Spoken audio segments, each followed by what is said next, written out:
A few words about Lyzette Wanzer. She's a San Francisco writer, editor, and writing workshop instructor. She's the editor of the book Trauma, Tresses, and Truth, Untangling Our Hair Through Personal Narratives.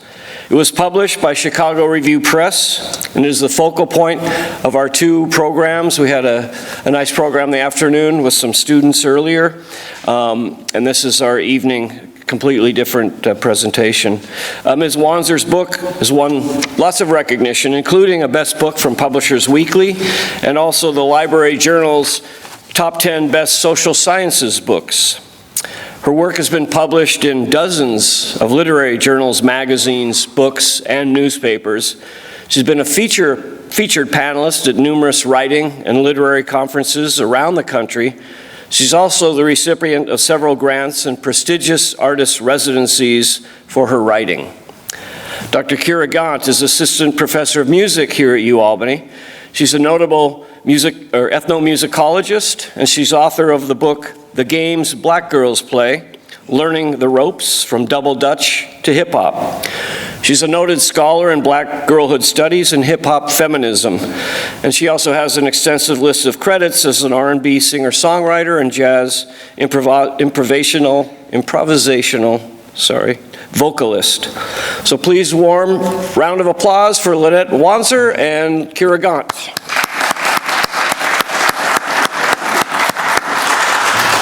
We'll let our Performing Arts Center, Kyra will, when we want to play those shorter videos in a minute, but they'll take the stage first.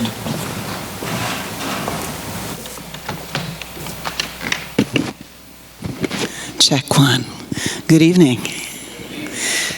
Feel free to come on down. We have a small, intimate crowd, and feel free to come before, let me see. Yeah, the row where this woman is standing up. Can you come in before that? Just come on down. You don't have to come all the way down.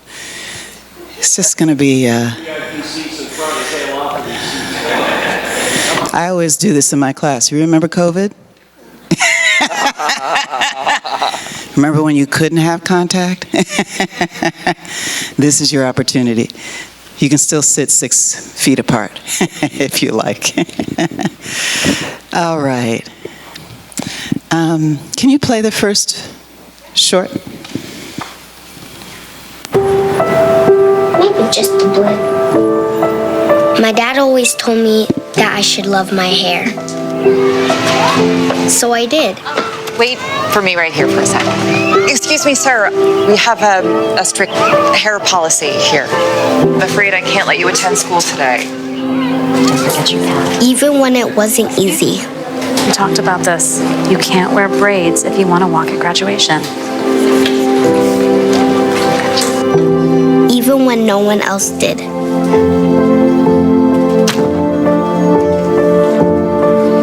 My dad always told me that I should fight for my hair.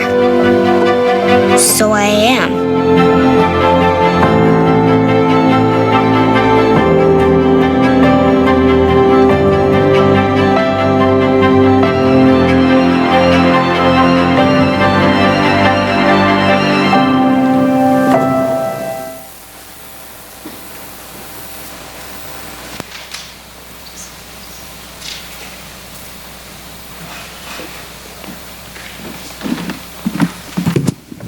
So you're going to get a 3x5 card. We're going to play a few games so you can...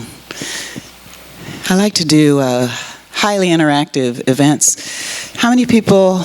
What was your first thought? So I have new hearing aids, so make sure you speak loudly for me. New disability. Do we have a mic in the house, perhaps? Yeah, perfect. What's your reaction to this? How many people knew about the Crown Act? Wonderful, wonderful. How many people did not know about the Crown Act? Okay. What's your immediate impressions before we introduce you? Get a little sense of... I like to know who we're talking to. You know? We do all the talking. You all never get to talk, so we're going to start with you. What's your first reactions to that? Feeling, thoughts, anything? Anyone want to share? I'll bring a microphone if you raise your hand. Here we go. I was amazed that it existed. Say it I again. was amazed that it exists. I didn't know. Yeah. Anyone else? Anyone empathize with it, or? Yeah, please. Yeah, I had never seen the video. I knew about the Crown Act, but watching that video just reminded me of a couple conversations I've had with friends about their hair. And I was talking earlier about how, in interviews, a lot of us straighten our hair because some people just really don't accept braids or any other styles or curly hair and things like that. So watching the video is, sort of where it starts, because you have these girls who, are trying to do competitive swimming, and then they have to change their hair, or there's not a cap that's appropriate for their hair. You have someone was talking about how their daughter has to wear her hair a certain way for like cheer and things like that. So it's like we have to change the way that our hair, I think you mentioned, we have to change the way that our hair naturally grows out of our head just to feel accepted sometimes. So. I know your head is nappy, but I refuse to lend you my comb. If you want to beg and plead for my Dixie Peach, I don't mind, 'cause you need it more than me. What do you think that is? I know your head is nappy, but I refuse to lend you my comb. Does it sound familiar, first of all? Anybody recognize? The Temptations, Ain't Too Proud to Beg. I know you want to leave me, but I refuse to let you go, right? It's a little ditty, a snap, a bust, a cap in the black girl community where we're talking about hair.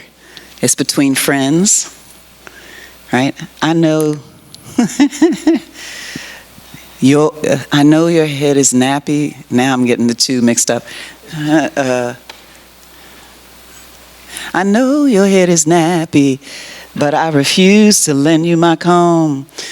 There's a lot of dissing around hair within the culture. So I want to use this. We're having a little free-for-all interactive event with our guest, Lyzette Wanzer. So around for the author, please give a hand. I would love to let you tell them a little bit about your book, and if you want to read something from it, feel free. Okay. Are we doing the activity first? I'm going to intersperse some things. Yeah, because I can't have you sitting here for too long. Okay. Well, good evening, everyone. Thank you for coming. This is the book, Trauma, Tresses, and Truth, Untangling Our Hair Through Personal Narrative. And this book is a collection of essays. Primarily, there are some poems in it, written by African-American and Afro-Latino women. And the essays all are interrogating the policing, the perception, the persecution, and the politics of our natural hair, our hair in its natural state. So this is African American and Afro-Latino women in here. There are 4 sections to the book, and each section is opened by a poem. There's also a reader's guide, a study guide in the back of the book, and a resource guide as well.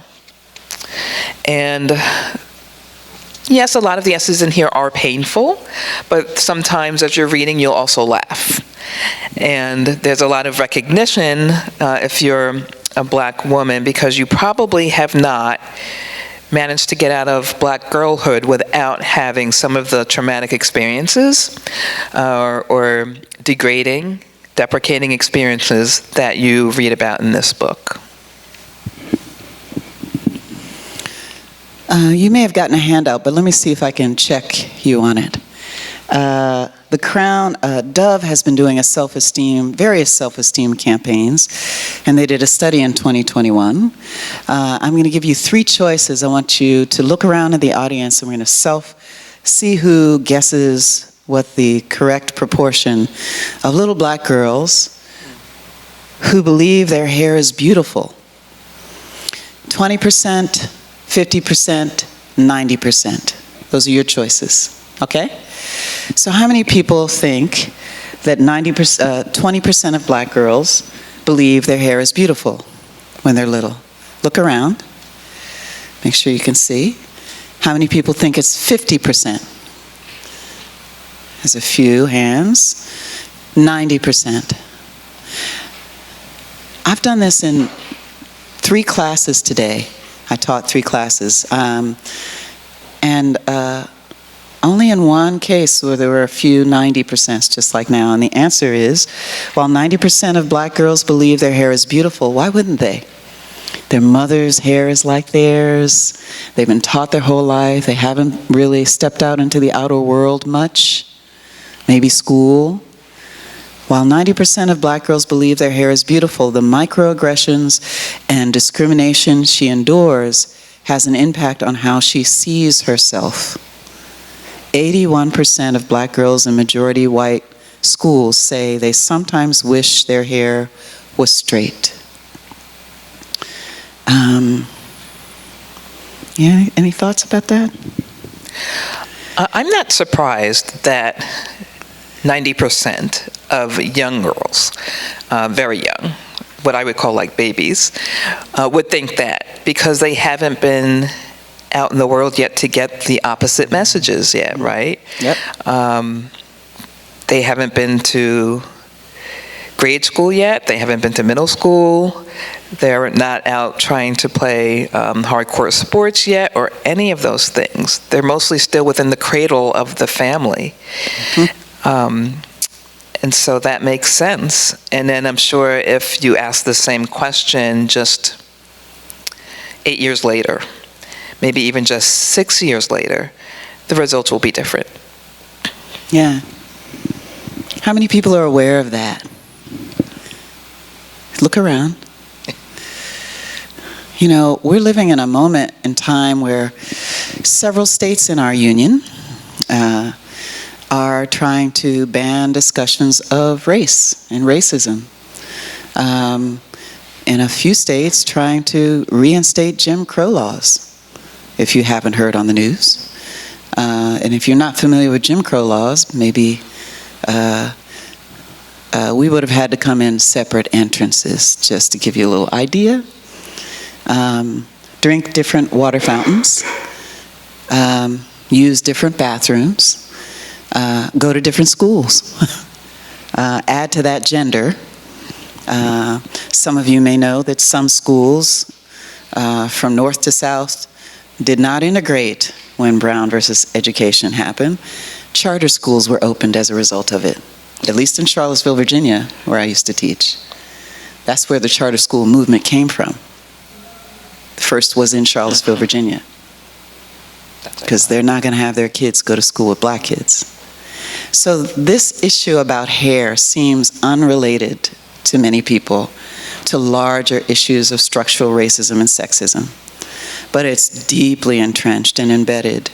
And it's not limited to black people or to people of African descent. It is a problem of hair politics. Let's see. How many people in the room grew up with problems with hair between your siblings or parents or friends saying your hair wasn't suitable, even if you're not black? Your hair is too curly, too kinky. Anyone come from communities? Look around. It's not just African Americans or African. We got one in the back. We had a conversation at dinner about, you want to share about Native Americans who've been? Yeah, so actually while I was writing this book, I was tweeting about it as I was writing it. And I heard from a number of different ethnic groups about the fact that they struggle with the same topic. One of the largest groups I heard from was Native American men, and they were telling me that they had been denied jobs that they were otherwise qualified for because their hair was too long, and they were told that they had to cut it. Now, many Native American tribes, by tradition, the men grow their hair long, and some of them believe that their power is in their hair and it's a way to honor their ancestors. So they really can't cut it.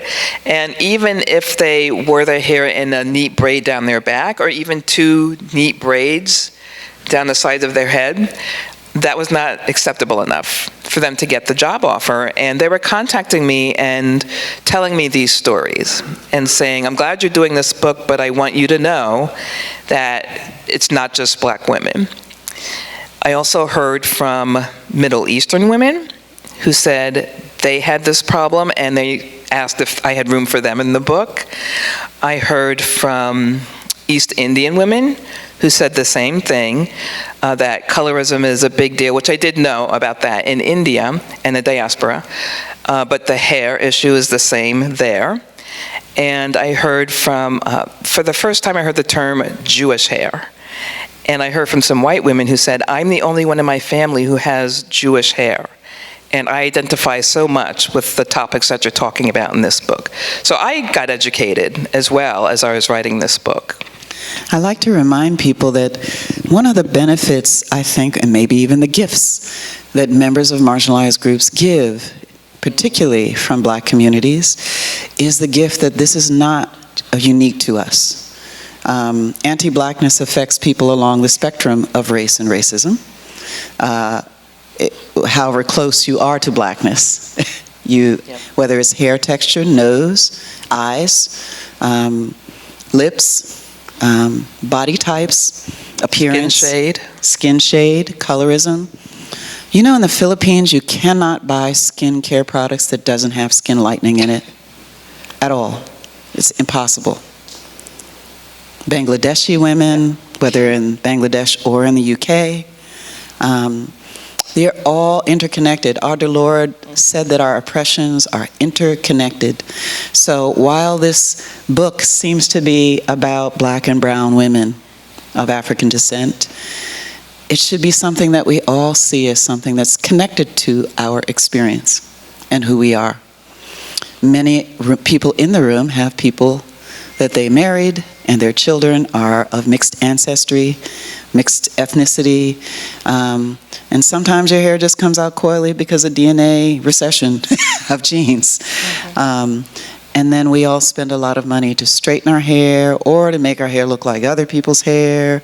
And there's something really extremely valuable to learn from this book and books like it, Trauma, Tresses, and Truth. So I'm going to give you a little musical. You want to say something? Please. No, go ahead. Oh, okay. I'm going to give you, really keeping this rather informal, but I'll stand for this. I'm going to give you a little tour through hair politics through a musical interlude. Okay. You gonna sing? Yes, I'm going to sing. I am. Wait a minute. Okay. Is my hair on my lipstick? I got that from the white students in my class because I used to be bald. When I had my first teaching position at the University of Virginia, which I used to call Uncle Tom's Plantation, jokingly. Thomas Jefferson is the founder of University of Virginia. The night before I was supposed to meet my fellow faculty in music, I needed to cut my hair, and I went to Walmart. I had been wearing natural hair since graduate school at University of Michigan. I decided I didn't want any more chemicals in my hair. I'd burned, I'd lost, okay. So I think in 5th grade, my mother's friend, we call her beautician, but she was just a friend who did hair, was on the phone too long, and I lost all my hair and had to wear a little afro. And my mother had pictures taken the next day, which I do not smile in. Then it happened again, where it was left on too long, and the lye burned my scalp and lost all my hair. Had to take another picture, no smile. I am, I forgot, that was a diversion. That just, so it's my first night before I'm supposed to meet the faculty in the music department, all of the faculty, after I'd gotten hired, moved to Charlottesville, and I went and got some clippers because I was not going to pay $13 to get my hair cut. I'd paid $10 before, and I was like, no. So I got the clippers. I've never done this before, and I've been experimenting ever since, and I cut off all my hair. Okay, well. And it was 20 years before I realized they probably thought I had cancer. Because no one said, you cut your hair. So I know these issues intimately. I started twisting my hair after that into little twists, then double strands. Then I decided I want locks, and I had someone do the locking process. Locks are different than dreads, just sidebar before I sing. I'm in a vegan cafe in Charlottesville, Virginia, and a white businessman comes in talking to the woman behind the counter who has kind of white dreadlocks and had been to Jamaica once, and they start talking about real Jamaican dreadlocks, and they use manure to make it stick. And I was like, what the? I was like, excuse me. That is not true. That is a myth. That is, I've heard that, though. I've heard that myth. Yeah. So there's just so much disinformation and misinformation about our hair, our identities, our culture. So we even have comedy, satire in our own community about it. That ditty that I sang to you is from a girls' game song that's shared among black girls. This is just a chant that came. How many people saw Spike Lee's School Days movie from 1988? 1, 2. So there's a scene in it where it's set at a historically black college, and colorism becomes the issue among women. And the light-skinned girls have their hair pressed and curled, or they have weaves. And the black girls darker-skinned girls have naturals, twists. Locks weren't quite in yet. They were coming. But knots, they had. Knots, yeah, Bantu knots. If you don't know these, there's this thing called Google. You can find images of. So this is the two chants, and it becomes like a Berkeley Busby dance scene. But right before that, there's a confrontation between the darker skin and the lighter skinned black girls. And one says, your eyes are blue, but you ain't white. Your hair is straight because you pressed it last night. And the other says, who wants a jigaboo? Why don't you check the local zoo? Because we spent the other day at the local zoo. They had a big nappy beast and it looked like you. When we looked at the cage, it said jigaboo. Yeah, when you looked at the cage, it said jigaboo. So if you look up this scene, it's called Jigaboos and Wannabes. The wannabes are the white women. Did you know that, do you know this song? Blackbird singing in the dead of night. Take these broken wings and learn to fly. All your life, you were only waiting for this moment to arise. Black girl, smile. Snap. Black girl, smile into the night of the dark lit night. 'Cause black can be me. A black girl stepping on the cracks of my mama's back. How can that be? Sitting home crying, wondering where my daddy's at. That's an original song that I wrote called Black Can Be Me, and I open it with Blackbird, a song that all of you know by the Beatles. How many of you know that Paul McCartney wrote that for the Little Rock Nine, for Elizabeth Eckford, who's a member of the Little Rock Nine? How many people know the Little Rock Nine? Okay. So Little Rock, Arkansas High School was integrated. You may have seen some of this footage. 9 black children were selected to integrate the high school. Elizabeth did not have a phone. In fact, many people didn't have phones. They did word of mouth. This idea of a grapevine came from that expression. So it was no phone tree. Somebody had to go across the road and tell somebody, okay, we're meeting at 9 o'clock. they're gonna take us with an escort, with the National Guard, to the school. Well, Elizabeth didn't get the message, and she came an hour late. And she was met by a white mob.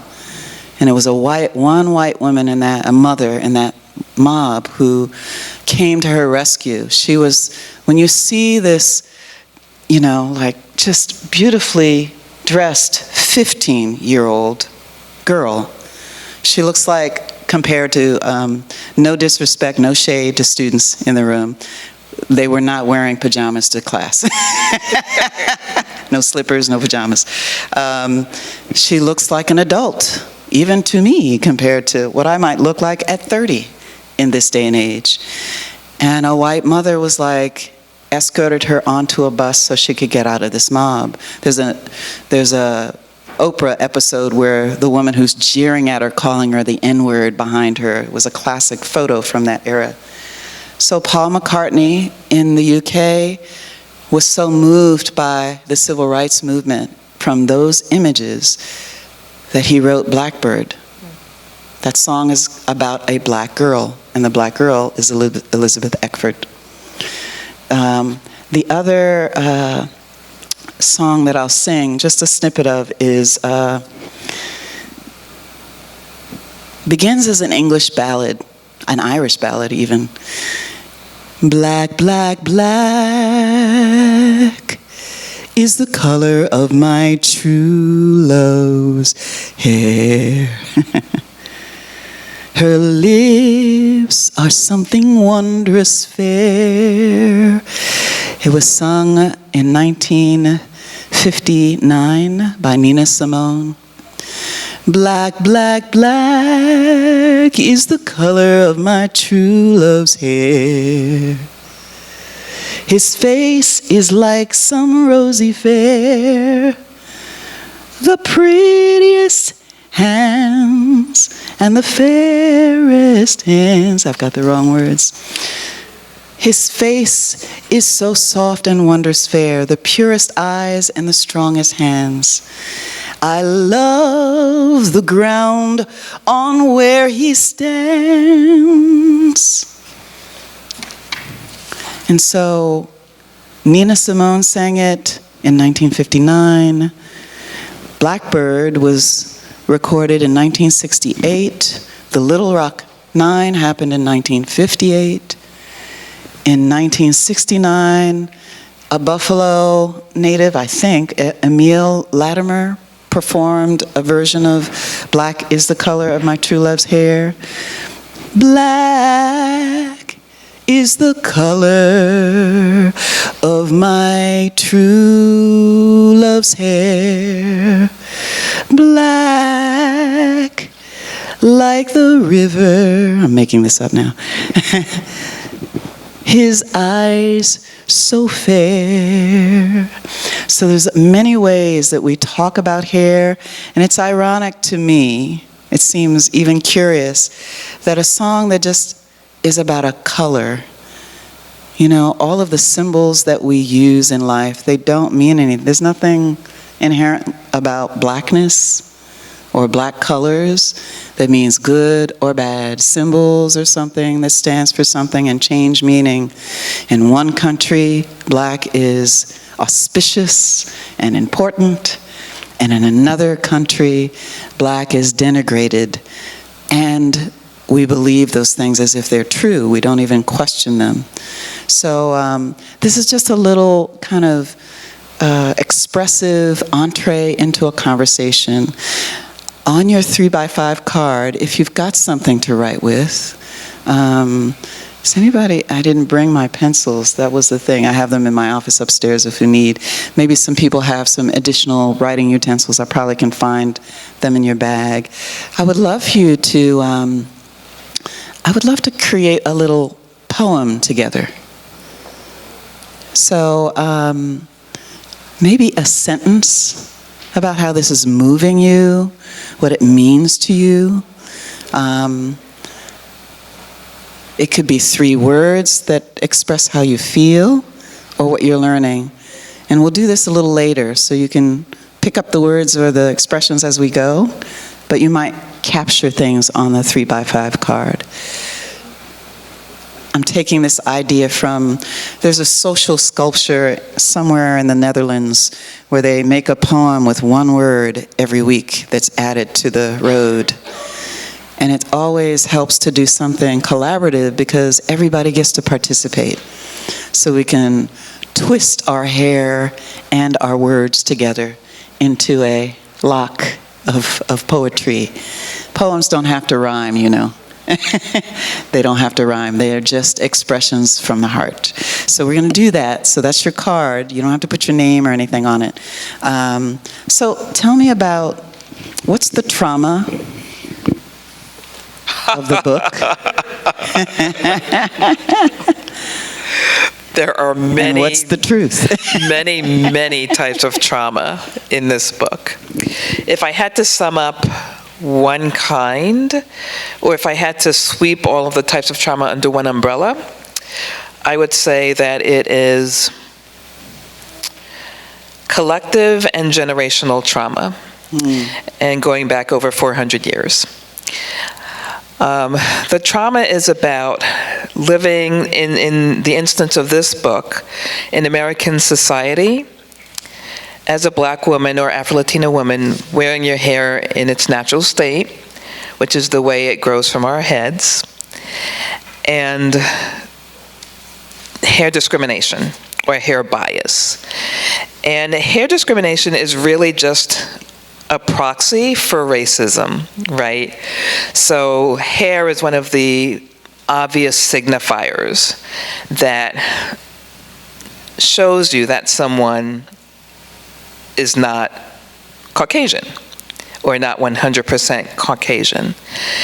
And if you're a Black woman, you probably have had a plethora of traumatic, degrading, embarrassing, and humiliating experiences and comments made to you before you're 20 years old. And that trauma doesn't leave you. You carry it with you. And what happens is that we grow up, we have our own children or nieces and cousins, and we pass on, unintentionally, but we pass on that trauma because we're afraid if we don't, she will be picked on in school, or she might get kicked out of school. She will not be able to find a mate, or she will not be employable. She won't be able to get a job in a top firm, even though she's got an excellent degree. And that comes from a place of fear and wanting success for the next generation. But what we're also doing is we're passing on that colonized consciousness. Yeah. And so the trauma perpetuates. Anybody relate? Anybody think, oh, I can't relate because I don't have that experience? You can relate, can't you? I can relate. Yeah. I don't have the experience. Well, you know. Human beings can adapt to just about any kind of experience without even knowing half of them. We do live in an age of cancel culture where we're afraid of saying a lot of things or being accused of being things. But, you know, people love to throw stones at glass houses. But this is a safe space where you can look for connections of how you relate. A great way to do the interconnectedness of humanity is say, I don't have that experience, but it reminds me of this experience. Everybody has some issue with their hair. It's just not structural all the time. It is structural on the level of family. You might be the person in your family who has hair that's different than everyone else in the family. Like the person who has the Jew fro or Jewish hair. It's not like the other people aren't Jewish and have hair. But it's really important to make connections in my world to when we center Blackness, that you still can see yourself in our experience, even if you're not of African descent. It's so important. You know, we've spent our entire lives doing this with Caucasian white, European, Western. I'm a classically trained singer. Have to identify with this all the time. And have to feel like, well, I can't get that role because I don't fit the ingenue. My hair doesn't fit under that wig in the old days that way. So that's the trauma. What's the truth? Well, truths. Yeah, truths. Yeah, with an S. Yes. Maybe we should have put that in the title. I mean, one truth. There are so many different truths. One of them is one truth is how widespread an experience this is among Black women. And in this book, there are at least 3 generations of women writing about the same experience. So it's not new. It's a very old kind of discrimination and bias. So that's one truth. But then another truth is that in this country, in the United States, we should not need legislation to protect our right to wear our hair naturally, the way it grows from our heads. But apparently we do need it, right? So we've got the Crown Act, create a respectful and open workplace or world for natural hair. That's making its way slowly across the country. We're up to 20 states now. When the book came out, you'll see that it says 14 states, which is what it was when it went to press. But that's one truth, is that this country that's supposed to be so committed to diversity and individualism and so on, and now we have to have this legislation signed into law to protect us against discrimination at work and at schools. So that's another truth. Yet another truth is that a lot of schools and companies, when they ask you to change your hair, to straighten it, or flat iron it, or cut your braids, take your braids out, or cut your dreadlocks, they will point to their dress code and say, well, this grooming code is for everyone. We don't allow the white women to wear braids either. We don't allow anyone else to wear dreadlocks either. Missing the fact that these are protective styles and they're cultural styles as well. And those dress codes that they point to do not include us and weren't written with us in mind. And so that's another truth. And from their perspective, they're like, well, we're not being racist or anything. This is just how the grooming code is if you want to work in this company. We need professional, ubiquitous dress codes, and that's all this is. It's not anything personal. So those are just 3, and there are many, many more. Yeah. If you're Afro-Latina, you may also have experienced an additional layer to all of this, because we live in a country where if you're multiracial or biracial, this country still wants you to choose one, right? You can't be both. So Afro-Latinas have to deal with that dichotomy, but also with the fact that they have kinky or nappy, highly textured hair, and they may be the only person in their families that has that kind of hair. So there's a whole nother layer, which is why I wanted Afro-Latinas in this book, because I knew that would be an additional layer to the whole hair escapades. Does anyone have any questions? Please feel free to raise your hand or comments. Just want to. You can vent also if you want to vent. Yeah, if you want to vent. Anyone? So the Crown Act, why the Crown Act is especially important. This is on the bottom of your handout. To girls of color. More than a decade of national research shows that girls of color are more likely to be disciplined. We call it the school push-out, to be disciplined in school for how they wear their hair and expressing themselves through culturally rooted hairstyles.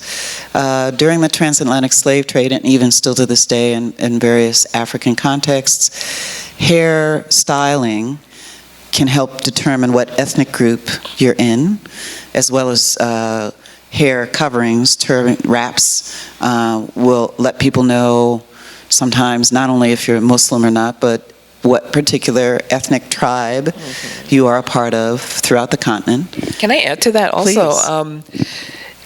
Also on the continent, the way you wore your hair would show whether you were eligible for marriage or not, whether you were looking for a mate or not, what stage of life you were in, all kinds of different signals. So the hair had meaning to it. It wasn't just aesthetic. And then, I don't know how many of you know this, but during slavery, we used to braid escape routes into our hair.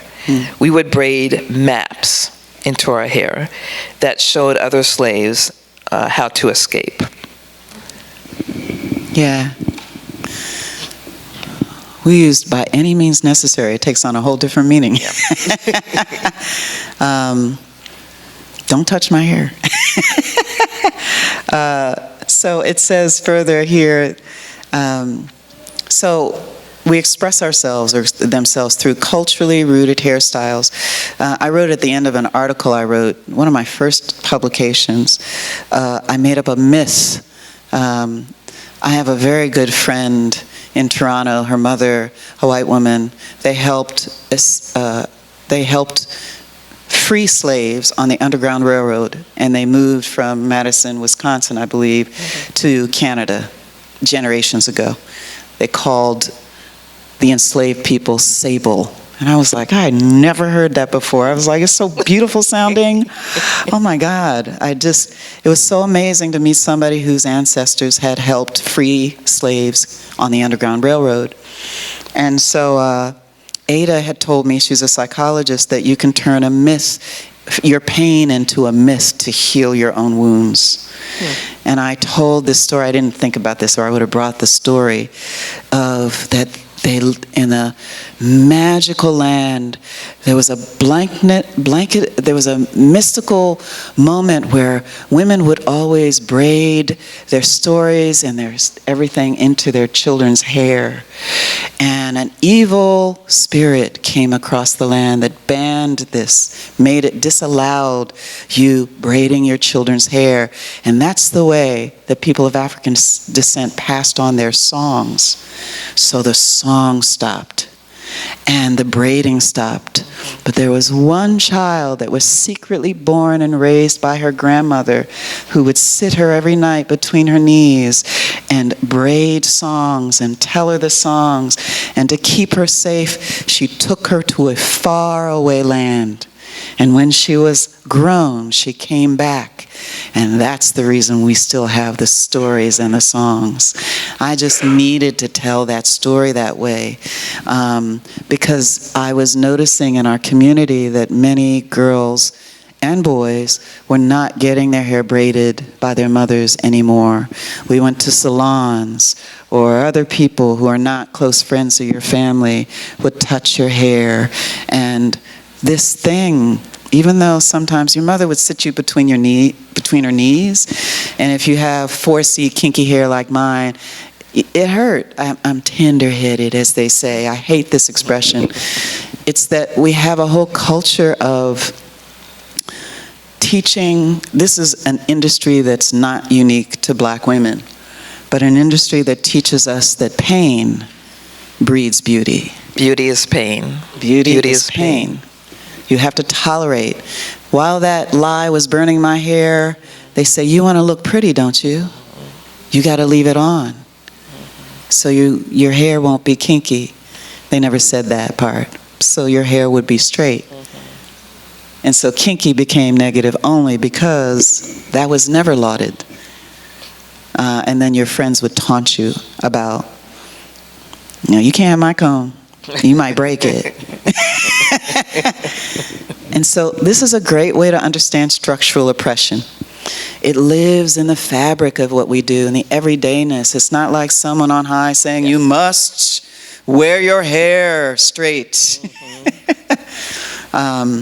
It's in the products that you go into the 5 and dime stores. Even today, Dixie Peach is still available. Afro-Sheen and Afro-Sheen Cosmetics. All of the hair that tries to manage your hair. And so maybe we could I want to finish reading this. It says, despite the fact that many students use hair as a means of self-expression, the impact of formal school discipline due to hairstyles by far has, according to this, the greatest negative impact on girls, and especially girls of color. I would amend this to say there's so many interlocking oppressions that this is like just another brick in the wall. Hairstyle-related harassment and exclusionary discipline happens most frequently and most incisively on school campuses, and this is not unique to girls. No. Let me just give you an example. This is old, but it's still telling. Baltimore Police Department has a racially insensitive appearance policy. This is from 2007. There was a change.org petition mounted for it. The BAL-TV, I'm from the Maryland region, so this is home. WBAL-TV 11 News team has obtained a new professional appearance policy for the Baltimore Police Department intended to promote a professional image, but it's also raising questions of racial insensitivity. Insensitivity is an understatement. It's harassment and discrimination. The new policy is more specific than the old one. Tattoos must now be kept covered. Like the old policy, the new one governs hair length, jewelry, mustaches, beards, but it also added a new standard. Extreme or quote-unquote fad hairstyles are prohibited, like cornrows, mohawks, dreadlocks, and twists. So men of color and Native men, right? 3 of the 4 hairstyles banned are almost exclusively used by blacks. That was 2007. Can you talk about the armed forces, military? Oh my gosh, the military. So the military has got this unbelievably punctilious set of rules governing. It's supposed to be for everyone, governing acceptable hairstyles and appearance for the military, and it's called AR-1 something, and it's got all these little details about if you're going to wear braids, it's got to be no more than 2 inches from the crown of the head, and it can't be longer than such and such from the neck, and so on. And they've written, tap danced all around the language so that if you read it, you'll see that there's only one group that's targeted in those styles without them coming out and saying it. And they also misuse, by the way, some terminology in there. For example, they get dreadlocks and braids mixed up a couple of times, and then they don't go into what kind of braids are you talking about. We wear all kinds, right? There's fishbone braids, there's box braids, cornrows, Casamance braids, Senegalese braids, all different kinds, and I list a bunch of them in a chapter where I'm kind of going on about this with the military codes. And that military code was challenged. And so now we can wear braids in some of the armed forces, but still not dreadlocks. And if they're too thin, I was watching a YouTube video yesterday, if they're too thin, they're not allowed, but if you double twist them, they're allowed. Well, they have to be a certain centimeters. they have it to the centimeters. Yes. And who's walking around with a ruler to measure that? So, anybody want to put a few of your thoughts from all of this on loudspeaker or on microphone? What do you, Kyra? Come on, you all have been really quiet. Yeah. So, don't get it twisted, as we like to say. Don't get it twisted. Don't let it stay in your head and not share. Yes, please, Yeah, Rianne. no, This is one of remember- my students. I remember over COVID, because I was at home, I thought it was the perfect opportunity to be like, okay, I'm just not going to cut my hair anymore and grow it out. I grew it out almost to a year ago. I had it past my shoulder blades, I believe. And when I was at home, my mom would like, I'm not sure how jokingly she was doing it, but would threaten me to be like, I'm going to take scissors and cut your hair. And it's an interesting thing because as like an Asian American person, like I just have straight hair, but like usually if you're an Asian American male, your hair is just cut short all the time. Yeah. So to have long hair is this weird, it's like this weird expression of femininity where like I don't really understand how to describe it like in a way that makes sense, but like it goes against the grain in this weird way. Yeah. But there's like this balance between like masculinity and femininity within like hair itself that also like changes the way that you're perceived. I'm like, and who decides? It's like 6 inches and then it's 6.1 inches and you're like, you're a girl.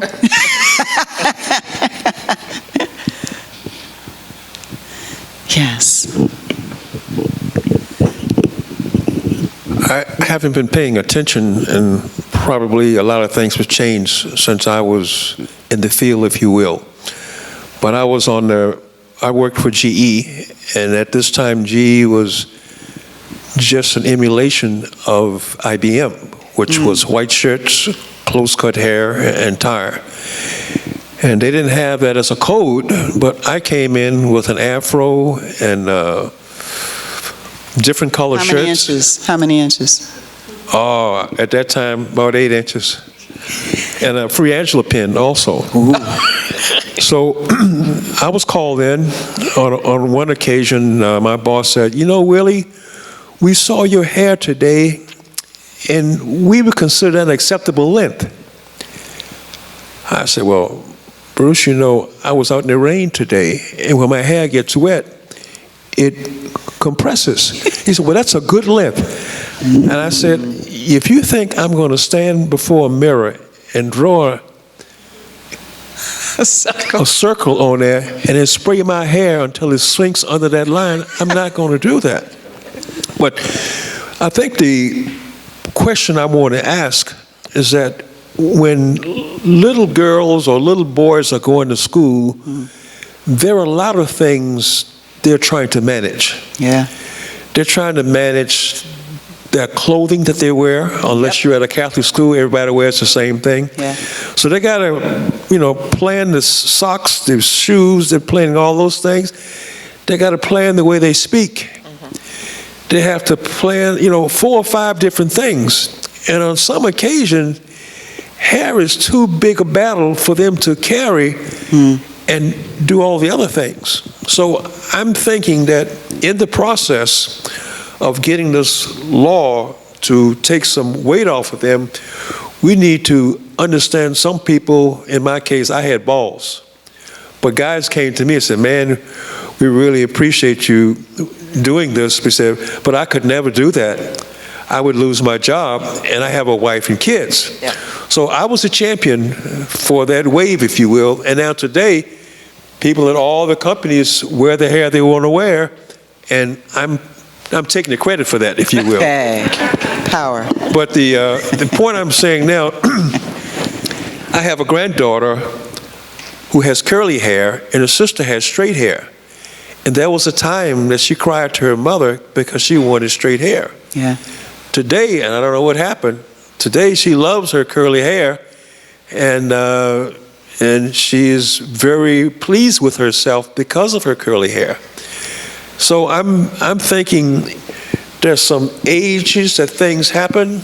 There's some strength in personalities or in your composure that allows you to handle one issue better than the other. And I remember my girlfriend in college was approached by 2 young ladies from a part of Illinois and asked her, when did she have her tail removed? Yeah. So there are a lot of cultures that people can grow up in totally ignorant of the other. And some people aren't, she was, but some people aren't strong enough to handle those kind of questions and to superimpose hair and dress and all those things all at once. Somebody needs to help more than just pass a law. Yeah. I too sing America. I am the darker brother. They send me to eat in the kitchen when company comes, but I laugh and eat well and grow strong. Tomorrow I'll eat at the table when company comes. Nobody'll dare say to me, eat in the kitchen then. Besides, they'll see how beautiful I am and be ashamed. That's Langston Hughes, set by a black classical composer. I think it's, might be Undine Smith-Moore. I've forgotten who the composer is. So that was written because when the first World War I veterans came back, well, actually, let's talk Henry Johnson. If you don't know that Henry Johnson helped win World War I, hand-to-hand combat, if you don't know that he's an African American, haven't seen his statue in Washington Park, get with the program, don't get it twisted. Member of the 369th Infantry, Yes. The Harlem Hellfighters, who were not allowed to fight with the American soldiers and were under the commission of the French. And what the American soldiers said when they got back was they told all the Europeans, as well as anyone else who would listen, that black people have tails, they're monkeys, they're descendant from monkeys, so that's what he's referring to. When did you get your tail cut off? And this is why, if you didn't understand why people are so affronted by making Michelle Obama look like an ape on the cover of a national magazine, that is a long history of intergenerational trauma. I want you to just have a sense of the impact that children witness in their elders of having to tolerate people picking over your body like you're still on the auction block. And that we don't even know what it's like to be on the auction block, but the body keeps score. It remembers. It remembers. Why do I have to be picked on about my hair?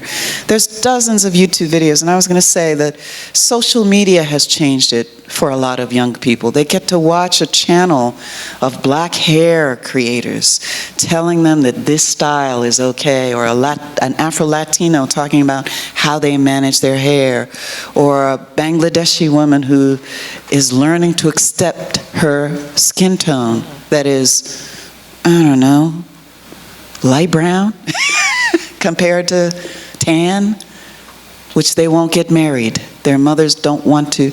It's YouTube and social media platforms where you find a little niche community that will tell you that you are fine the way you are. And I'm going to tell you how to live with that, right? Yeah, we've still got a lot of work. The trauma. And I mean, anyone who's an immigrant, there's only a few of us who are from here, know that we had to be picked over because of your nose, your hair. And it wasn't unique to you individually. It was your people, people who look like you, people who smell like you. And no ethnic group is above this kind of shaming. We've all learned the colonial process. It's how the crab's in the barrel. I need to be ahead of you, right? Why don't we show just this one? There's a little short, another dove. Is it the longer video or the short one? Yeah, thank you. This one's a little more personal.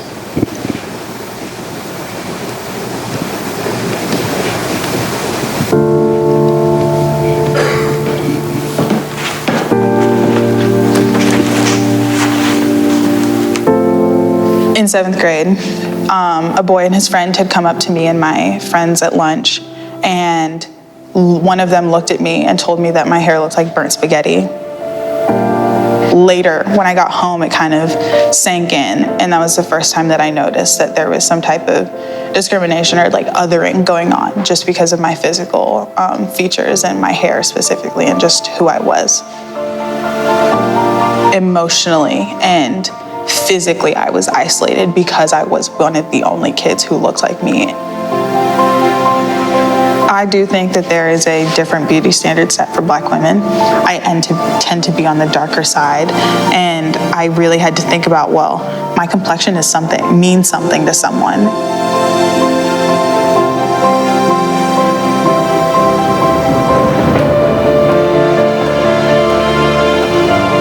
What you look like and how dark or how light your skin is should not be something that deters or brings people towards you. Like, you look how you look, you can't change that. You can, but like, why would you? And I do think all Black women are beautiful. I think I'm gorgeous. Like,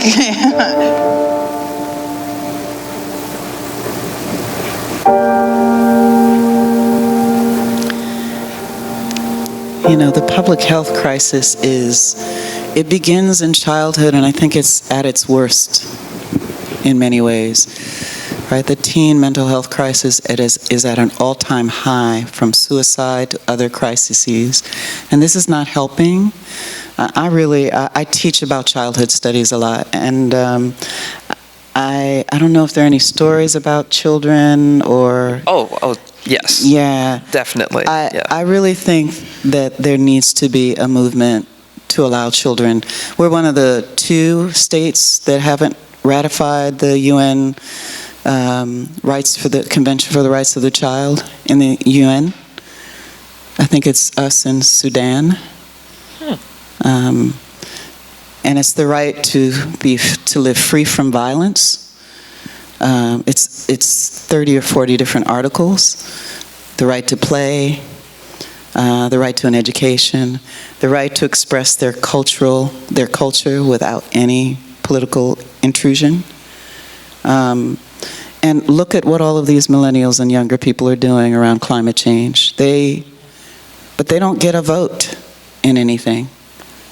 They have a lot to say. I had a lot to say to my mother that I never got to say. Never. Nobody asked children what they think. Not at a structural level. They don't have a say. And I think they have better answers, because we've been living with some of this stuff much longer. It's much more entrenched in us to let it go. Yeah, so you want to... I don't know at what point the cycle can be broken, because it is a cycle. And it's been coming down for generations. Even the mere fact that we have to have legislation is, I know people see that as a step forward in progress, but I don't know that I always see it that way, because in the United States, we should not have to have this. However, this issue is not limited only to our country either. So this is a huge deal in Paris and in London, and even many countries in Africa. So there are no easy answers for that. That colonization has just been inculcated, and it's just being perpetuated. And where do you break the cycle? I mean, maybe now with the Crown Act we can get some traction and get some footing for get some sort of purchase as a way to break the cycle, but it's fewer than half of the states in the country that have this Crown Act, and at the national level, it keeps tanking. So there's resistance at the federal level. And, what's that all about? So I don't know. I can't say that I'm an optimist about it. We have gone considerably past the hour. This has been really beautiful and such a beautiful feeling in this room. But should we collect the cards and start? I was going to say, circling we may up? not do a full, but why don't you write down any thoughts you have on the card. We'll do this in small little groups, and then we'll have just 2 or 3 people from the room share. Okay. And I have the microphone if you want to raise your hand. Or... Yeah. There we go. Here we go. Yeah, we can do both at once. Hello, I would like to say I am a cycle breaker. She is a and I think cycle breaker. everybody here really is. Having these conversations is so important. I always bring my daughter out to these conversations so she can hear. I am a alumni of SUNY Albany, and I think one of the things that I appreciate about this institution is the fact that the importance of having a voice, having the conversation, talking about it, whether you have the experience or you would like to empathize or be an ally to somebody who has the experience. And there's all generations here, you know, you have a little one, she's 3 years old, and everybody of all ages, they're up.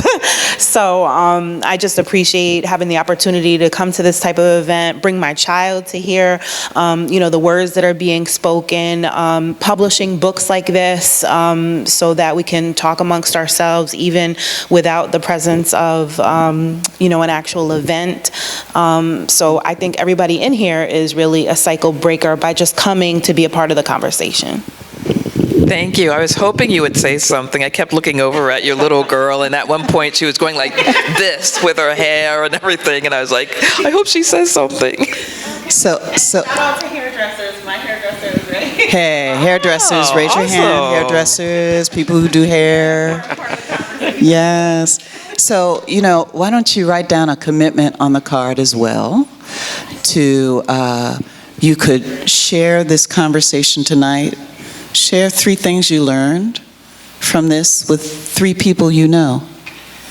You could buy the book for one of those people in your life, even if you don't intend to read the book.